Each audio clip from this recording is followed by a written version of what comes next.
I'm sorry about that, guys. Thanks for being understanding. Here we go. All right, so we have a special guest, celebrity role play. Very excited to introduce you to Rene Solorio, and he is out of Houston. And so, Rene, you've got quite an interesting story. I read your bio. Tell us a little bit about yourself. So I've been in the business 15 years. I went to Texas A&M University, got my, I pretty much lived the story of, get out of here. I pretty much lived kind of the story of Rich Dad, Poor Dad. If you look at it, I had the poor dad get the safe, secure job, have a little family, and then I've had coaches. I really look at my coaches that I've had, and I've had a lot of different coaches. Abraham Shreve, Tony DeCello. I have different coaches where they're kind of, it's been kind of my rich dad, where they're like, and Gary Keller being in Gary's group, lead generation. You've got to lead generate. You've got to lead follow up. You've got to have the best customer service.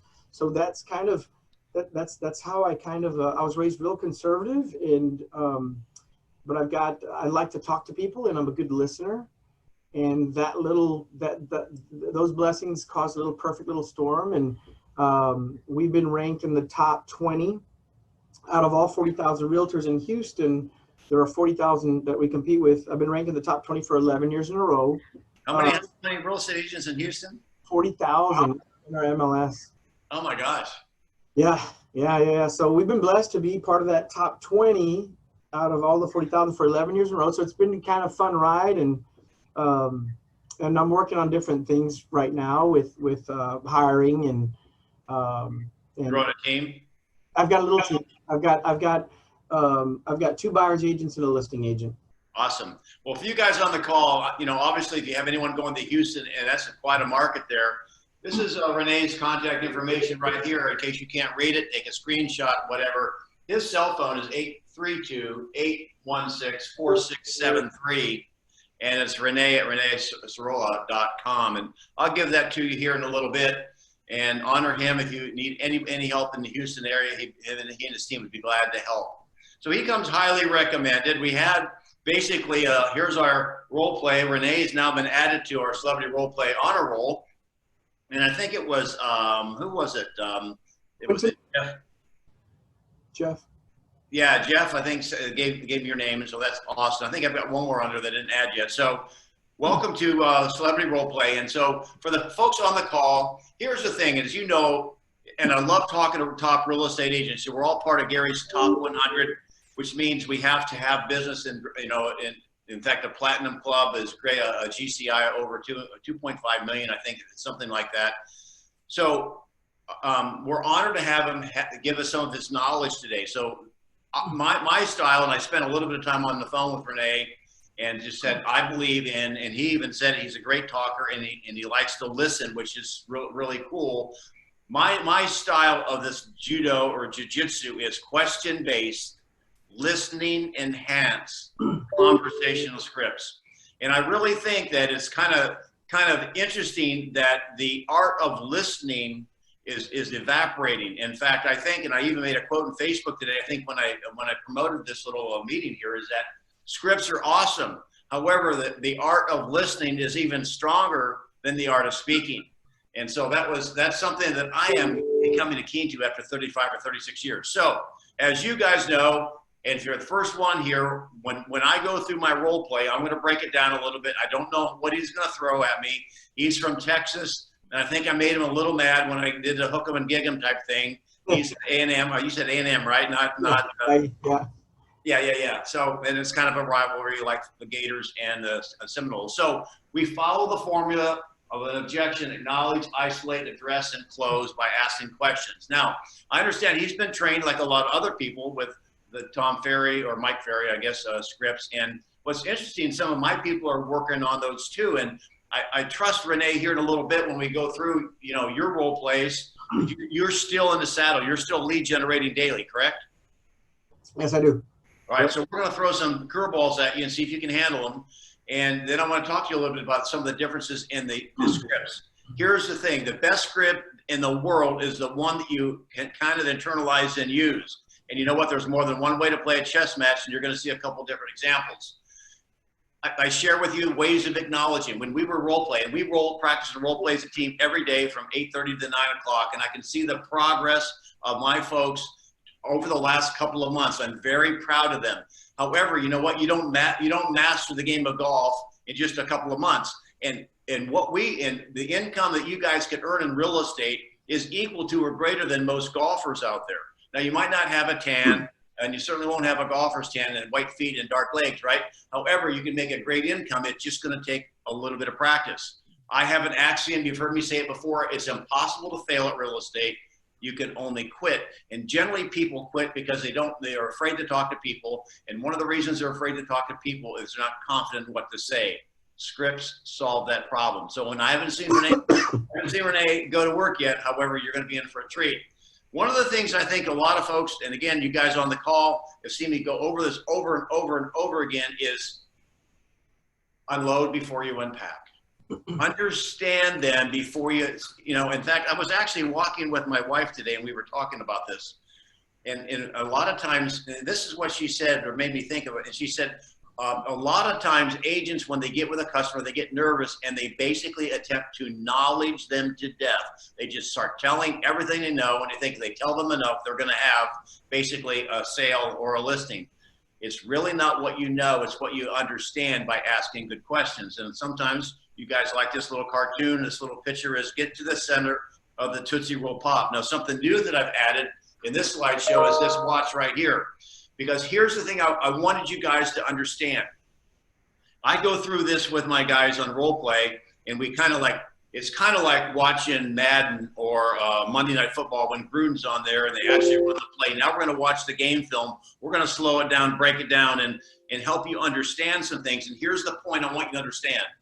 Every appointment you go on, it could even be with a family member, there is a finite amount of time that you have to make that connection, to make that, quote, sale.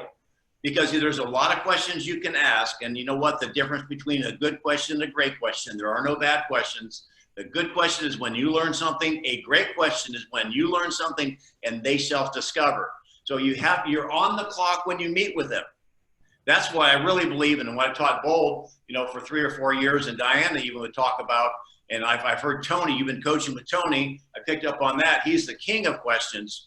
Is that basically when it comes to building rapport, you guys, be careful. There's too many people want to spend too much time talking about, oh, where'd your kids go to school? You know, what's their favorite color? You know, did they like Frozen? What was your favorite character in Frozen? Stop it.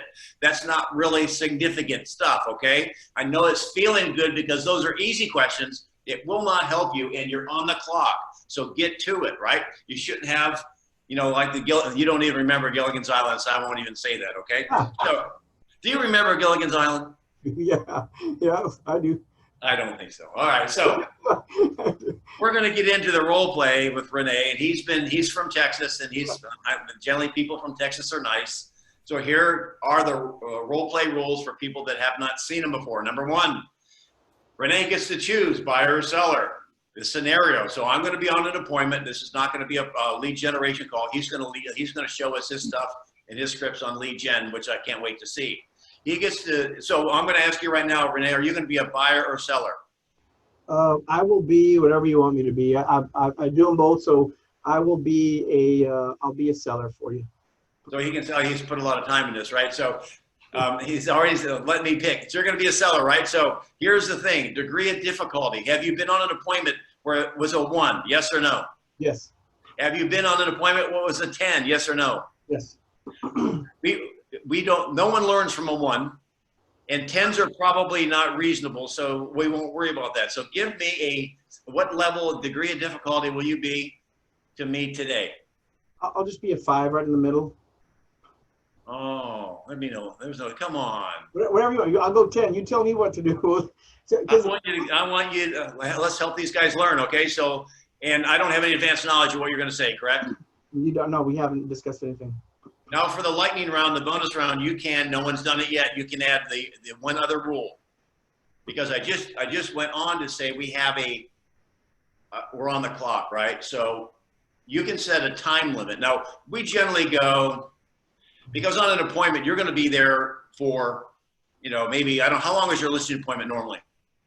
if I do a really good job pre-qualifying, and I thought that's what we're going to make. These are pre-qualifying voice-to-voice calls, right? Or are we doing a listing presentation? You can do anything you want. I'm going to be at the table and you're going to be a seller. Okay, okay. Because I thought we were just doing the yeah. So listing presentation when I'm on when I'm on just a phone call, I want to get the yes appointment in 5 minutes. Got it. Because the questions there's a series of about 5 questions or so, and if they don't meet my criteria, I'm not going. I can't make you motivated if you're not. So at the presentation at the table, it could be 15 to 30 minutes. If they're very expressive and analytical, I might have to dig a little deeper. Awesome. Well, maybe, and if you're kind enough, maybe we can go through it as part of, we'll do 1 or 2 role plays with you, and you can kind of go through your interview process on the phone, which I think would be very valuable. All right, so you can give me a time frame or a number of questions to get to the center of the Tootsie Roll Pop. Our role play, we generally time it about 8 minutes, and on the objection. All right, so here's the deal. You're a seller. You're going to be a 5, and maybe with Gus up to an 8, and I'm at the table right now with you. I've already talked to you on the phone. I've asked some pre-qualifying questions, and so what objection would you like me to start with to help you to close you on the listing? So you're the seller. Go. I'd really like to just wait for my value to go, just a little bit higher. All right, so I'm going to go back. So for the newer folks here, I'm going to go back to the formula, and generally, so the acknowledgement. So I understand, and really inside your mind, you're thinking, "Oh crap, okay, that's not what I really wanted to hear." So the formula, every time you have an objection, my style is I want to understand more. So you want to wait. Rather than attack that, okay, Rene, I'm going to find out, okay, I understand that. So other than waiting till your value to go up, is there anything else that would keep you from getting your home on the market today? Yeah, I'm afraid of the coronavirus. I've got 2 kids and a wife, and I just want to, just want to wait till things get a little safer. If that makes sense. Oh, okay. So now, so you want to wait until maybe the values improve, or you wait until it's safer. I know agents are dying to like hop in there and start talking about stuff, right? I'm not ready yet. I want to get to the center. I want to unload all the bags before I unpack. So other than waiting for maybe values and waiting for the virus to calm down, what else is keeping you from moving forward, Rene? Well, I've got a sales background, and I think I could do it on my own.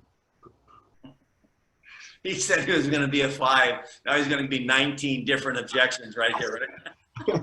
You kept asking, so I'm just playing along. It's my first time. That's okay. That's okay. You can do anything you want. You're the guest. Okay. Okay, because this is less than a 4-hour role play scenario, so Okay. I'm kidding you. Other than that, okay, you guys, I model that. And Matt, you're there, right? I'm here, but I'm laughing the whole time. Hey, Rene, I've got some groupies here that are really working on mastering this, and they're getting it because it's when you're in front of a real role play situation, you forget some of the basics. I'm modeling the basics. Now here's, I could probably ask some of the people on the phone call, and they'll probably get it right. Here's the thing that I always do, guys, and I think this is a little magic that no one really teaches, and that is, so other than those 3 things, is there anything else we keep you moving for? Okay, so now I've isolated, right? Now, here's the magic. Here's a little bit of the magic. This is the pixie dust. Well, let me ask you, based on those 3 things you just said, values, the safety of your family, and you think you can do it yourself, which one really is the most important to you at this moment? Probably the commission. Now, I'm sitting here. Now, here's the thing. Have you ever played Battleship with someone, like D5? We're playing Battleship with these guys because we don't know where they have their boat set up.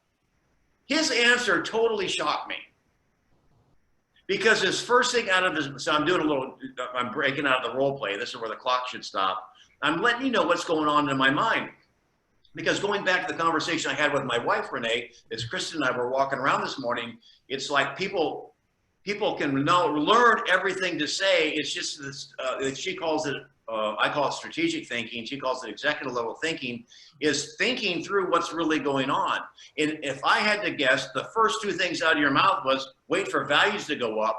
Now, if I would have attacked that, maybe we never got to commission, right? Then you said, oh, I wanted this, I'm going to wait for the protoviolet. Now I understand that. And then he says he wants to save on commission. Now I'm totally floored, and I'm glad I've asked the question. So then therefore so if we can settle in your mind, basically that question for you. Now let me ask you, really, is it about the commission you're paying, or is it about what you net when you're done? Great question. It's more of the net, my net take home. So if we can have a conversation where you can see that basically by using a professional like me, you can actually save time, money, put more money in your pocket, would you be willing to list your home with me? I would. So, okay, so now I think we have it kind of boiled down to that. Now this, you guys can predict, we also teach this in bold, there are going to be 5 top objections from a seller, 5 top objections from a buyer. A golfer can go out there and learn 5 basic shots with his club, 5 basic shots with, and you'll have 80 or 90% of it. Now I know someone said, I'm not going to list till you bring Elvis over here and he plays some sort of song for me. That's called an outlier. So let me ask you this.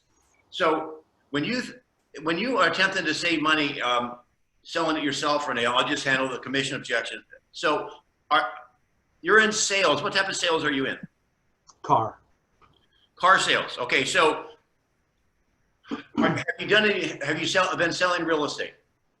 No, I've never sold real estate. All right. So let me ask you: is there a certain? How long have you been selling cars? About 15 years.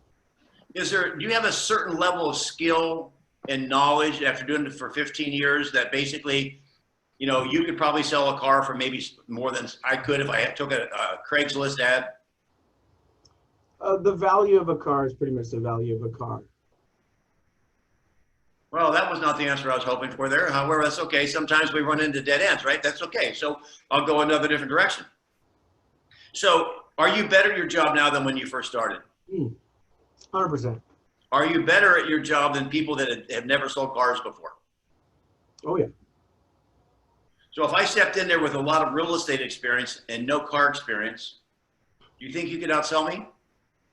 If the one with the most experience will definitely win.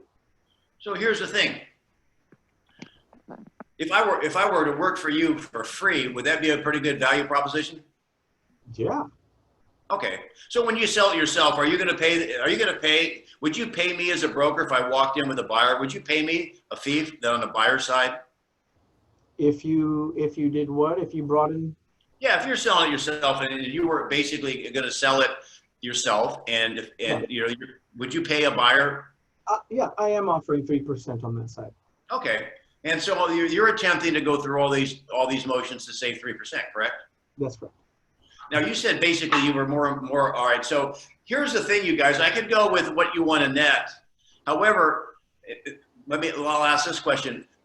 I would have asked this before I went over there, and I'm anxious to find out, Rene, if this is on your sheet. Well, let me ask you. I mean, we talked on the phone. I'm asking you if you're interviewing any other agents, and you said no. Is that still the case? Yeah, I don't have any other realtors. So this is my game to lose. Is that what you're saying? Yeah, pretty much. Okay, so here's the thing. So if I can demonstrate to you that my value is greater than or equal to 3%, which is what you're attempting to save, we're going to do business today. Is that right? I think so, yeah. Now you're going to go through the value proposition of a real estate agent, because I really believe in my heart of hearts I can have a conversation and with anyone and really say that I think that we're free, number one. So when somebody makes an offer on a car, do you think that basically because of your expertise that you can negotiate a better deal for the dealership because you're better at, you can read the buyer better and you can make a better deal? That's what we're hoping. I'm hoping that. And so you're working for the dealership, which is right, like me working for the seller. Yeah. Yep. And so when a buyer comes in and to your home, and now they're working with a professional agent, I know you're good at sales. Is it possible that maybe you might negotiate something in a way that you wouldn't have to because it's third party? For example, I understand in the car dealership you have the TO, right? Yes, you do. And you bring in the sales manager. Then you do the 4 squares. There's a process you go by. Yes. So if you have somebody negotiating your behalf, do you think that might be a plus for you as a seller? Yeah, absolutely. All right. And so basically then I'm going to go through you've heard it before.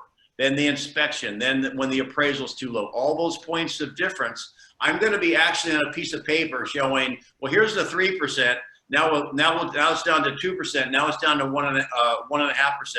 I'm going to start whittling that away. And then sooner or later, I mean, I'm being very, very conservative getting agreement on that. And by the way, what's your time worth? By the way, what do you really want the liability now that when you're through the transaction, do you want to be done with it, or do you want the liability that maybe something wasn't done properly? And oh, by the way, you're going to have to pay someone to do the contract, right? Or a title company or an attorney to look at it. And here's the thing. I mean, that's exactly how I'd handle it. Now, I'm just going to stop because I don't want to take much more time of Renee's time at his role play. Anything from the group listening, or any comments from you, Rene, of what you would have done similarly or differently? No, that was great. I liked it. A lot of these questions, they go on my initial phone call. And so I'm in the business of finding motivated buyers and sellers. They have to be willing and able. And I've got a series of questions where I'll go in knowing that if it's going to be too much of a battle for commission, I'm going to handle that on the phone, try to sell myself on the phone. And I won't even go to that person. I won't even go to the listing, or I'll let them bleed. I'll let them go hire a different realtor. I'll follow up with them in 2 months to 6 months or whenever that listing expires. But I'm going to know that probably 90% of the time, if I'm going to get the listing, before I even go to the listing, I'll know about 90% of the time whether I'm going to get it. So whenever I'm at the table, it's not a battle like that. My time, so Houston, you can go an hour north, southwest, like it's a big territory. I'm not going to drive over there for an hour, be there for an hour, drive back for an hour, 3-hour round trip. If they're not pre-qualified. So I don't go on. You did an amazing job. But I don't do a lot of that, which I probably should do more of it. I just, over the years of going on presentations, and them not turning into something because I didn't pre-qualify them up front. Well, I value my time where I'm doing a lot of the scripts from the phone. So I think it'd be valuable. You guys can pipe in on the chat if you want. Can we go? How long is this pre-qualification interview that you do? This is just a series. I even tell my clients, I'm going to ask you a series of 5 questions. Are you ready? Here's number 1. Okay. So all right. So Matt, you mind being the seller? Matt? Yeah, I couldn't get myself unmuted. Yeah, I'll be the seller. All right, go ahead and take it over, Rene. So Matt, I do a lot of expired calls, terminated calls. That's I'm Mike Ferry trained, and that's a big portion of my business. So do you mind being an expired seller where you tried it for a while? Sure. All right, great. That's enough. I'll be an expired. Okay, so Matt, I noticed that your listing fell off the market. It's been on the market for 180 days. It didn't sell. When will you interview and hire the right realtor for the job to finally get that property sold for you? When? Well, I thought I already had, and they failed on the job, and so I think I just got tired of just the property sitting there, and but I don't know if I even want to hire another agent. Okay. And if you did sell that property, say you got a full price offer yesterday, would you take it? Absolutely. Okay. And where would we help you move to next? So we're empty nesters. We're staying in town and just want to downsize and free up some of the maintenance responsibilities. Okay. So and give me a second, because I'm writing this down. So you want to downsize your empty nesters. Okay, that's actually perfect. So other than that, is there anything else that would any other reasons why you're wanting to sell right now? Actually, there isn't. As the closer it gets to fall and winter, there's probably more of a likelihood we will wait till spring. Okay. And where do we help you? Where do we help you go to next? We're gonna downsize. But what area of town are you gonna move to next? It'll probably be further west in Omaha here. Further west where? in Omaha here. Okay. And how soon do we want to get you a full price offer and get you out there to the west? Well, like you said, if you got a full price offer today, we'd be ready. Okay. So I noticed that your price was 500,000 and it didn't sell for 180 days. What was the next price that you had in mind? The next price? Yep. I don't know. It was at 500. You tried for 180 days. You've obviously, you chose a realtor that that you were comfortable and confident with. You know, it didn't sell. And while a lot of agents aren't selling properties, last year sold 190. The past 10 days, we sold 7 properties. You know, what's, you know, you had a good realtor. What was the next? Do you have a new price in mind? Did you have any adjustments? Well, I don't know. I think it probably, I didn't see him do much marketing. I didn't, you know, we didn't get good response from any of the open houses. So I don't know. I don't even know if it's been marketed right or if it's got the amount of exposure it needed. Okay. Okay. So that's one thing that we're going to talk about, that I'd like to meet with you after lunch today, or unless tomorrow's better for you. We'll talk about my marketing campaign, you know, how we're doing strategic open houses, how we're able to get your property out to the world, not just people here in Omaha. So I, you know, you asked me what price is. What do you think the price should be? That's exactly why I want to meet with you after lunch today, or unless tomorrow's better for you. What I want to do, Matt, is I want to do an analysis of your property. I want to do a comparative market analysis, kind of like an appraisal. I'm going to look at what your neighbors sold for. And then when when we meet together, we're going to look at the area, and I'm going to tell you exactly what your realtor should have done and exactly what your property would have and should have sold for. Is that fair enough? Yeah, that'd be fair. Okay. One of the questions, how much do you own the property? 320. Okay, so you've got some equity there. That's good. Some people are upside down. I'm glad that you're not one of those individuals where you owe 480 and you don't have enough to, you know, just to break even. Well, the market's been good to us. We've owned it for 10 years and it's been you know, it's been uphill the whole way as far as what, you know, we even refinanced and took about 20,000 out to do some updates Okay. 5 years ago. So that, you know, that we bought it 10 years ago for about 270. So Okay, good. So you purchased for 270. That's very, very good. A lot of times, Matt, I work with investors. Of course, investors don't offer full price, but they offer cash. You try to sell it for 500. If someone offer you a $470,000 offer, what do you do?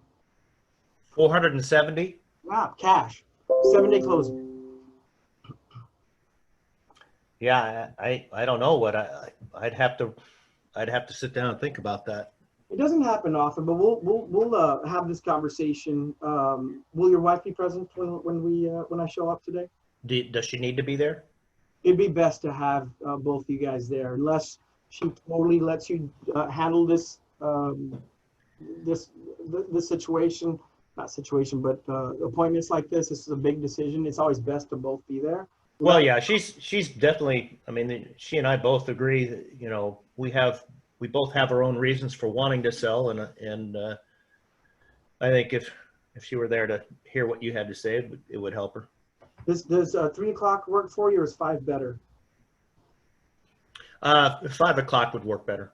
5 p.m. We'll see you at 5 p.m. And what I'm going to do before I get out there, I'm going to shoot you a text. I'm going to call you. I'll actually call you first, just to make sure that we're on the same page. And I will be punctual. I am very serious about the coronavirus. I will have masks, gloves, and sanitizer. You know what? I appreciate that, and I know that there are some people that are worried about that. We don't do the mask thing. We don't do the glove thing. Come as you are, and we'll just go from there. Perfect. We'll see you at 5. Thanks.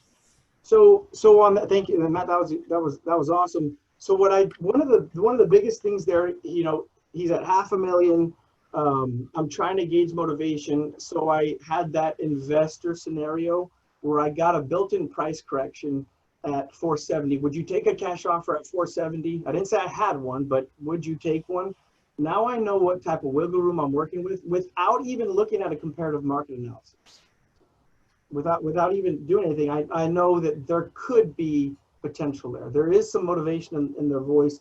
And what I would do before showing up, I would get the analysis before. I told them I was going to call about an hour before, just to make sure we're on the same page. And I will do another round of prequal before I get out there. So one of the questions that I didn't ask that I would ask on the second round would be, if you're comfortable and confident that I'm the best agent for the job and everything that I say makes sense and everything's in alignment, you like me, I like you, would you list with me for the next 6 months? So I do a 2-round pre-qual because I'm trying to protect my time. My time, if Matt is not going to potentially list with me, I'm better off staying on the phones or coaching my team members. So, all right, that is awesome. So I made some notes here. So you guys can, if you're in a quiet spot, ask some questions. Let's dissect this a little bit, because there's some things that happen in this role play. I thought, what a great question. And the timing of what he asked. Now, again, I don't know Houston really well. I just know there's the Woodlands, which is supposed to be an awesome area. And I totally know. Are you close to the Woodlands? It's an hour north. So if you're going to drive an hour for a potential listing appointment, you want more information than if it's somebody like 15 minutes away. Yes, and that might be the difference of our lead gen, why I do so much of this up front. Maybe it's different than your city. Maybe I don't know. And you probably do a lot of this also, but yes, I protect my time as much as I possibly can. Anyone want to pick up some ahas during that role play? I made some notes. However, I want to give you a chance to share some of the things you picked up. Then we'll go on to another role play with Rene. Hey, David. I like the investment question. That gives him, it gives him information if the guy is negotiable at all on the price. So I like that very much. Yeah, and that's good, because they'll say 500. Remember, I didn't do a comparative market analysis. I don't know should it be priced at 300. I don't know, but he wants 500. I'm trying to find out, is there truly wiggle room with you, seller? Then I'll do an analysis, and then I'll call back to do a little more pre-qual to make sure that if I'm the right agent, that there's a good chance. Then it's only up to me smiling, being charismatic, being knowledgeable, and going through the paperwork. You know, I'm glad you brought that up, because here's the thing, and this is kind of a warning to agents that want to overanalyze and do all this research on it expired before you make the call. Yeah. Make the call, because other than that, you're going to do one call per day. And it's kind of like driving down the highway at 3 miles an hour. You will quit before you make any money. So what do you have to say about that, Rene? 1000%, you nailed it.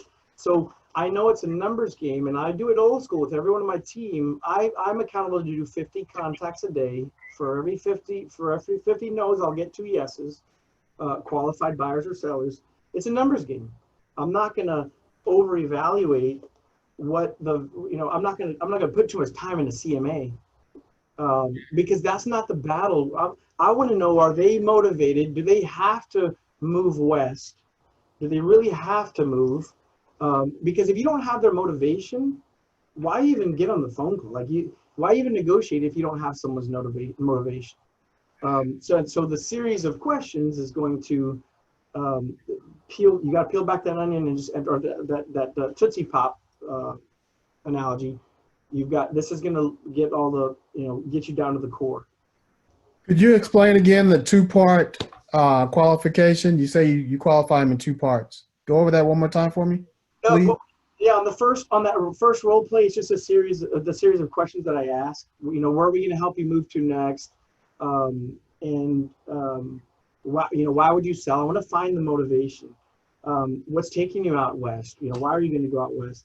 I want to know how much they owe, how much they own the property. They want to sell for 500. Well, how much do you owe? 320 in this particular scenario. Because remember, they have to be willing and able. Ability is right. You afford it. So I want to know if they can actually afford it, because if they want to sell for $500,000 and they owe $500,000 because they just bought it last year and they just got laid off. Well, you know what? I might not be the right agent for the job. I might not be able to, I might not be able to help you if you want to overprice it to 550 to be Right. able, so I just want to really know their motivation. Do they really have to buy or sell? And I'll set the appointment. A lot of times I will set the appointment after the first question. Like I'll set it just to get the yes. So I'll just say, hey, we've got the appointment at 5 o'clock. That's great, but I have a few more questions before I get out there. You're in a great area. Why would you sell? Like I would go through those questions. I need the questions, then hang up, do a pre-qualification. Do a comparative market analysis, do the CMA, and then now I'm more equipped to talk about price and everything. I already know their motivation. I already threw the curveball at them that they hit out of the park. Would you accept a property for $470,000 if it were cash? He hesitated for a good half second to a full second, which knows there's a good chance that there's wiggle room there. In my opinion, it's worth it. It's worth it to go meet them in person. And then that last question before I get out there is, if you're comfortable and confident that I'm the best agent with the best marketing, the best everything, and you do value experience, would you hire me for the next 6 months once we meet and once you realize that I'm the best? So, a couple of things. One, would you be willing, again, I don't mean to put you on a spot here. Would you be willing to share your questionnaire, your pre-qual questionnaire with our group? Yeah, heck yeah. I'll send it to you. So you have 2 sets of questionnaires, is what I hear you say. I'm sorry. No. I have a buyer one and a seller one. Okay, so but when you do the pre-qual twice, is what you're saying. Is that correct? Yes. So And do you have 2 sets of questions? no, on the second phone call, it's repeating and affirming everything that you've gone through. Got it. Yeah, so good question. I'm sorry I didn't clarify on that. It's not a second set. It's just more of, hey, when I get out there, are you going to hire me? In other words, am I wasting my time? I want to know if I'm wasting my time. But it's not 2 separate questions. Sorry if that was kind of weird. So we got a couple questions here. One, so we'll take care of that. I'll give you the information, Rene, where you can send that to Danny Delivers Training on my Facebook page. We'll make that a PDF. Thank you so much for that. Okay. A question came in. Your leads, are you getting those from what source? Are you from where's your expires coming from? Vulcan feeds them into Mojo. Right. So I've got the triple dialer. And Mojo, I have everyone on my team getting on the phones, and I just really have to train them to make the phone calls. Within Mojo, there's scripts. It's just like, hey, just read the question. If you can't, if you're afraid of calling, don't be afraid. Just read. And you can tell the client, hey, I'm about to read these. Is this okay? They'll say yes. You don't want to dumb it down that bad, but Right. But for the rookies, that really, really works. But yeah, Vulcan Mojo. Thank you. Sheila, you're raising your hand. Do you have a question you want to ask Rene? Yeah, I just wondered Rene, when you do a CMA, what's your preferred? Do you use RPR? Do you use the quick CMA through Matrix, or do you use something else? In Houston, we have HAR.com, so it's just our MLS. Does that make it Matrix? I don't know what it's called. It's the system that we use. Right, and here's the other thing, guys. I think, and if Rene is doing this the way he should be done, and I'm sure he is, when he sets that appointment, he doesn't stop his lead gen to go and get ready for his afternoon appointment.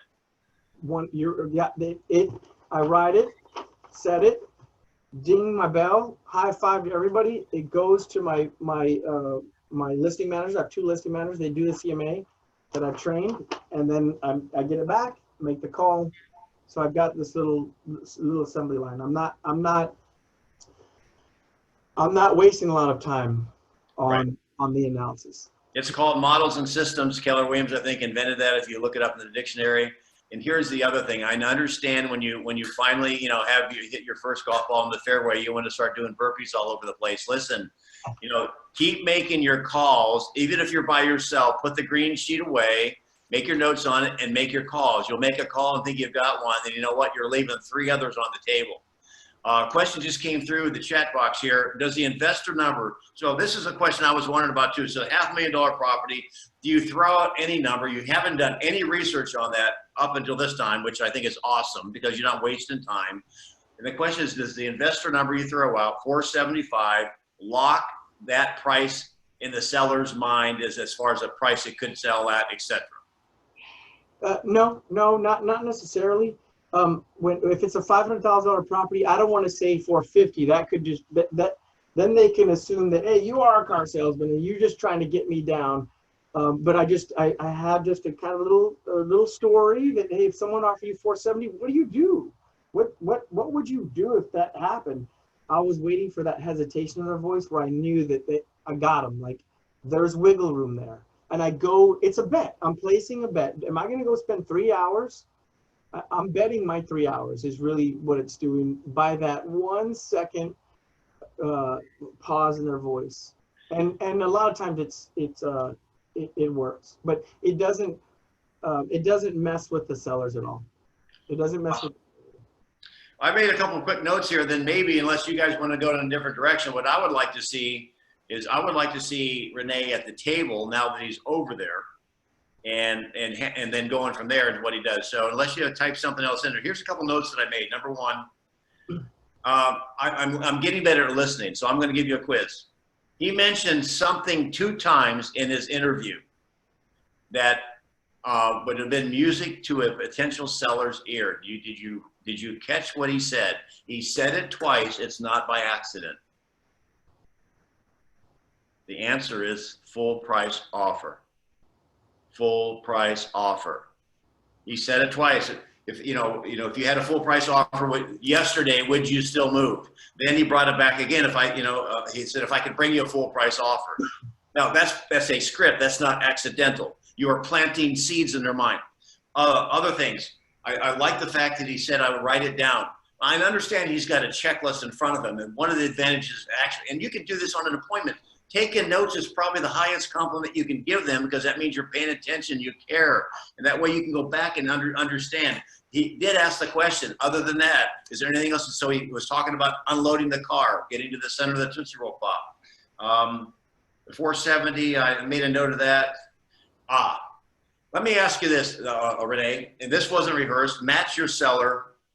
At what point did you think, because you make these calls, I used this analogy before, you got a fish, a bass or whatever. I'm not a fisher person. So, and I just know you're supposed to let them take line before you set the hook. I saw a turnaround point in that role play when basically the fish made a move towards you where you could actually set the hook. Did you feel that? And when do you think it was?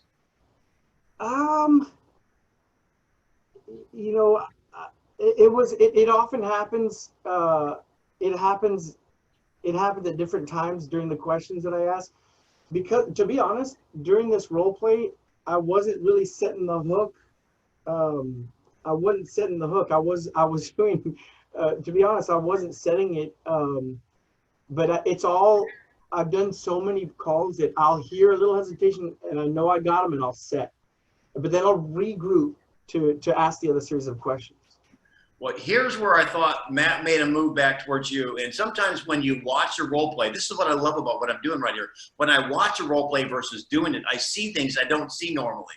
And here's the thing. Here's my note, you guys. When you're having a conversation, and you at first the seller's kind of resisting. Oh, you're the 45th person that's called me. Where were you in my house? They're resist. However, halfway through there, Matt started asking him questions. That's when the fish is turning a little bit. When they start asking you questions, now you know you've got them coming to you, right?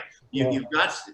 They're not fighting you. Now they still may fight. Sometimes you bring a fish to the boat, it wants to swim away. However, Matt, something got in your, I forget, I wrote down the question. It was when he asked if I was thinking about a different price, and that's when I asked him, what do you think it should be worth? That's exactly what it was. That's exactly what it was. And I wrote down that what's the next price you had in mind, which is a pearl, you guys. That is a great question because you're going to find out real quick. Well, I ain't never selling if I don't get that number. Well, then maybe Rene's not going to drive an hour and a half, right? Yeah. And that was looking back at it, not even thinking about it, that is when it kind of turned around. But and that big question, it's very strategic seed planning. Like you obviously had a good realtor. You're a smart guy. You had a good realtor. They didn't sell it for 6 months.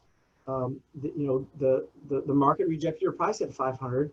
I'm just wondering, what was the next price you had in mind? Right. So I did that today. I was training a guy, and they went from 300,000 to like 240. Like they did it themselves. I didn't even ask for price correction. It was like, hey, what's your next price you had in mind? And they went from 300 to 240. And then I still have to go back and see, was it really worth 200? I still have to, but to get those built-in price corrections just by saying the question, just by memorizing the silly script, you can, and then once you have that, and just like you were kind of saying earlier, once you have it memorized, then you have then you have it internalized. Once you have it internalized, that's a game changer. That's it. That's the moment where a realtor can go from good to great, because that's the moment where they can actually listen. They can listen to the hesitation and the pause and just the little things. So it's huge to memorize, role play, internalize, and then you can kind of put your own little flavor in it, or not, or just stick to it. That's awesome. That's awesome. So and I have nothing else is typed in there. So we'll pick it up, and if you have any questions, you can speak up or put it on. I'm watching the chat box. You're at the door. Here's the other thing. I just noticed, Matt, you started getting real talkative. And it's like when sellers do that, I kind of roll my eyes. I'm kind of a high D, kind of aggressive thing. Okay, they tell me stuff like all the things they did to the house. They're really boring you. However, you got to let them talk, right? So Matt, keeping the time in mind, and you actually play a really good seller, better than me. We've got about 10 minutes. He's at the door. He's going to sit down. Let's see if we can he can get you closed for the listed appointment. So Okay, all right. you're on. And you and your wife are there, and just assume you're talking for her like that would never happen, okay? Okay, so guys, thank you for having me over. And pretty much, I'll go around the house and I really go into. This is really not a situation that I run into a lot. I'll look around the property. I already know what the price range is. We're going to talk about the analysis. So it's kind of a freestyle type of deal where I'm going to repeat and affirm everything. I'm going to ask them about the price. I'll show them kind of my value proposition with some of our marketing. We have some of the best marketing in town. We'll talk a little bit more about, out of 40,000 realtors, I'm ranked 13, the top 20 for 11 years in a row. And I'll kind of repeat and affirm your empty nesters. That's exciting. You're going to downsize. You're going to go a little more west. And you owe 320,000. It's really not, we can do whatever you want, but it's really like, hey, let's talk about the CMA. You're probably based on this and that. Your property's worth about 480,000. Do you think I'm the best agent for the job to get this done? And a lot of times I'll already know that number up front. Sometimes on that second pre-qual, I'll already know, what's the lowest that they're going to go. So, so Matt, give them an objection. Yeah, there you go. My objection would be, let's talk about price. Well, Rene, I see what you've got here, and what does your comparative market analysis say? Based on the analysis, your property has been priced at $100 per square foot. And if you look here at the evaluation, your neighbor sold for 97. The other neighbor sold for 94. And you've got another neighbor that sold it at $92 a square foot. So if we just go at the top to the 97, we're going to need a little price correction. Would you agree? Well, I see that, when I said we took about 20 grand out to do some updates, I don't see those updates in those other properties either. That's fair enough. So here's how it goes, Matt. unfortunately, that's what I don't like about real estate. We're at the mercy of our appraisers. So the appraisers, you put 20 grand into these floors, they're amazing. And these other things that you showed me, the countertops, it looks like I thought you were putting 40,000, 20,000. You must have had a great contractor. But we're at the mercy of these appraisers, and the appraisers, they're not going to look at your invoices or receipts. They're going to look at what your neighbors have done to you. Does that kind of make sense, Matt? Well, sure. And what are you telling me that they don't take into account any updates? Oh, no, they definitely will. They Okay. definitely. All right. I just don't, I don't know. Sometimes I feel like at a lower price, I'm giving it away. And we definitely don't want to give it away. That's not why I'm here. I'm paid. I only get paid if I get your property sold, and you probably didn't sell at 500,000. So if we do the same thing, there's a good chance that after 6 months you're not going to like me, and that's not why I'm here, is to create enemies. I want to be realistic. I think you need a slight price correction. And here's the deal, Matt. And we didn't go through this, but remind me where you're moving to. When you buy a property, what price range are you buying in? Well, it'll be a little bit less. We'd probably be around 375 to 4, because the property is going to be, the next house we get is going to be smaller, probably less bedrooms. So that's kind of where, I think our price point's going to be. Okay, so that's another area where we can make up for. Whenever we're one of the best negotiators in town. We've been doing this for 15 years. Whenever we go buy a property, we might be able to make up for some of that money that you have lost on these upgrades that the appraiser might not give you. Here's the other thing, Matt. If you feel strongly, because I really like $500,000, when I get it sold for $500,000, I'm telling you that you're going to potentially run into appraisal problems. If you all don't believe it, or if y'all don't believe it, not that Shane don't believe me, but if you want more, if you want $500,000, if you don't think that you'll have appraisal problems, how about we do this? Why don't you go buy an appraisal? They run about $400 to $500, so you hear it from them. What I'll do for you, Matt, is if you hire me on that second transaction, because I know we're going to make up some money on that second transaction because we negotiate very well, I'll reimburse you the amount that you pay for the appraisal. So if it's $500 or whatever it is, I'll give it back to you at the closing. Fair enough? Well, sure. That would be something that I certainly wouldn't. No. I certainly wouldn't reject it. But I guess my next question is, you mentioned that if an investor brought 470,000, would I take it? Is that still on the table? Oh, I didn't have, and let's go back to that, because I didn't say I had an investor. I do work with a lot of investors. Maybe about 5% of my business are investors, but these guys, they never pay full price. They just don't. So okay. I don't have an actual buyer. However, if I did, it's interesting to know that you would look at that. Well, I think if we got, if we get closer to 475, 480 for the house, I'd be happy with that. Okay. Well, I really do feel comfortable and confident that at 480,000, with the right realtor, with the right marketing that will give the right exposure, that's going to get this property sold before the media gets worse with the coronavirus, before the elections get here. Because I've been in the business long enough to go through 3 election years. Things do get weird in September, October, before the elections. We're in a really good market right now. Fish are biting, Matt. I think that we should list at 480. Don't take a penny less. Just get the right realtor for the job. All right, Matt, thank you so much. And Rene, so any comments, you guys, on that? Any comments? I have you can put it in there or raise your hand or just on mic. We got a few minutes yet. I know we condensed this whole thing. One of my questions is, and this is coming from kind of the bold material, is, they wanted to move west, right? Do you ever get into the emotion of their motivation? And I know this time you really did. You stayed on more of the logic side of it. Do you know why they wanted to go west? I try to dig at that. They're empty nesters. They wanted to downsize. There was not a lot of, there was not a ton of motivation. I didn't read a lot of it.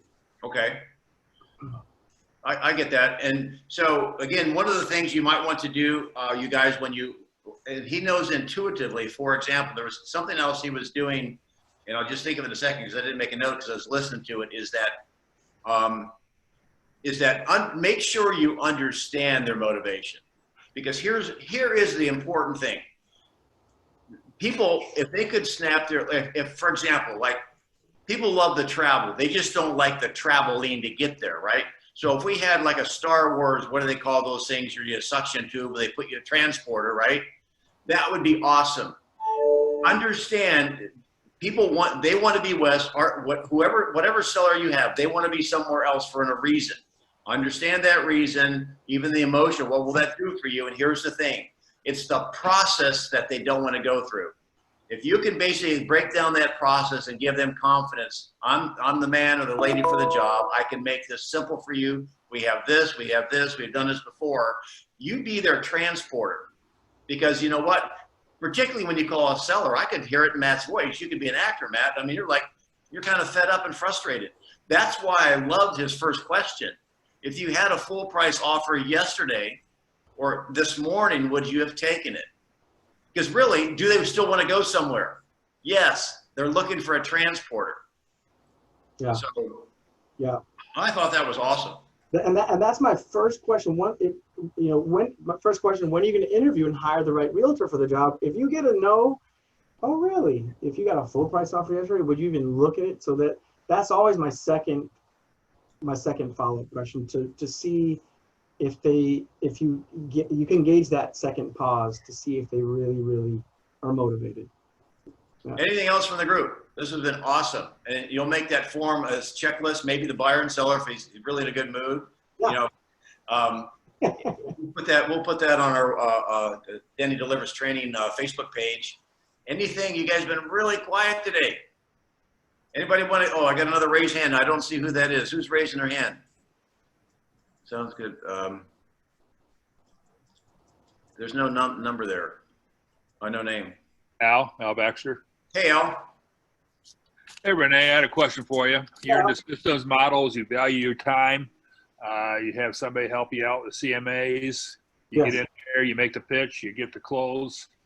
From that point, how do you handle the actual paperwork and talking about lining up for pictures, etc.? Do you do that on the spot, or do you just get a signature somewhere and send somebody else out to do that for you? I'm always running 3 hours behind on, I always have 3 hours worth of work to do. So I'm trying to go as fast as possible. That's a good question. So I make sure that they're comfortable doing electronic signing, DocuSign or whatever system that you're using. Because some of the older folks, they don't like it. So I'll be prepared in my briefcase with, I'll have forms there to get the ink right there. I've been coached that that's not a good idea. I've been coached to get the ink when you're there, but I'm trying to leverage it off. I don't want to sit there for another hour or a half hour.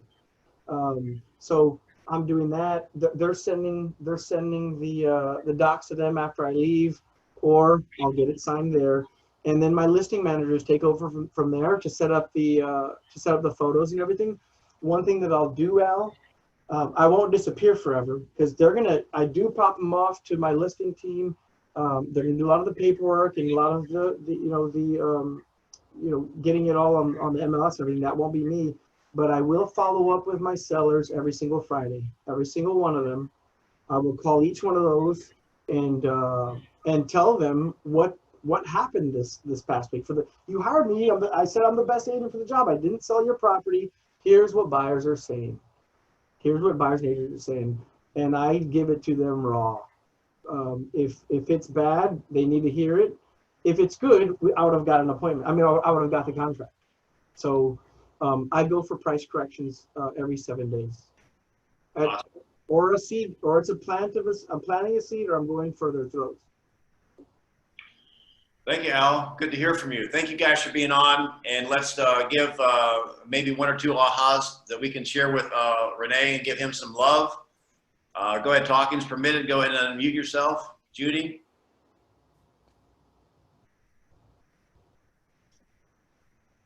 I'm checking the chat too. Thank you, Rene. Thank you. I'm here. Thank you, Jenny. All right, guys. Thank Yeah, you. Thank you, Renee. Thank you. Thank you. Thanks, everyone. Thanks, Danny. Guys, great session. All right, Lisa. The biggest got- aha for me was the 2 points of the pre-qual list. I never thought about doing it twice and seeing, you know, if their answer changed or what we might have missed. I like that idea. Awesome. Great. And Renee, I thought you were super smooth at everything you did. Each point that you moved to was just super fluid. Thank you. Thank you. Appreciate you guys. You guys are great. Renee, that was awesome. Thank you for giving us your time. Yeah, no, thanks for having me. It's fun. And this is recorded. It'll be on. You guys can have your team. You can have your team watch it. You can use it any way you want. Anything we can do to add value to you. You guys have got his name up here, number. Send him some referrals would be an awesome payment. More than I'm paying him probably for this hour. So Renee, you only have one more assignment. So I'm going to let you think about it. You get to nominate who goes next celebrity. So think about it, and then just text me or whatever who would be the next celebrity next week or in the coming weeks. Yep, I've got it. I already know. All right, I appreciate it. Thanks so much, Renee. Okay, thank you guys. Thank you. Bye.